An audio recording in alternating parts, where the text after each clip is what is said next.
લાગે છે 2025 નું વર્ષ સારામાં સારું જવાનું છે. શરૂઆતની બોણી સારી થાય. હલો હેલો, હું કાળુ કિડનેપર બોલું છું.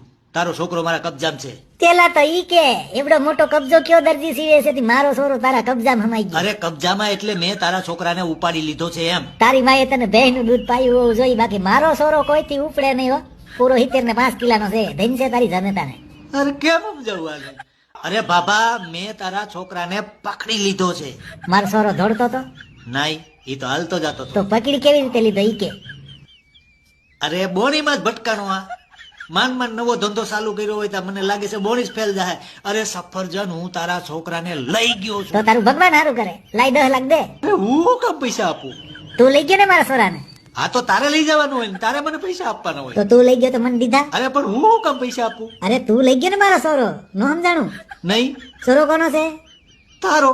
એની સરકારી સહાય આવે તો કોને મળે? તને મળે. લે હવે સમજાણું. એવું ન હોય એલા ભાઈ, મારે તારા છોકરાને બદલામાં પૈસા જોઈએ. તો જેની પાસે છોરો હોય ઈ પૈસા દે એમ? હા, તો છોરો કોની પાસે છે? મારી પાસે. તો દે રૂપિયા. અરે ભાઈ, તો હું કિડનેપર છું, પછી મને ક્યારે રૂપિયા મળે? તો તારો છોરો કોક ઉપાડી જાય તઈ.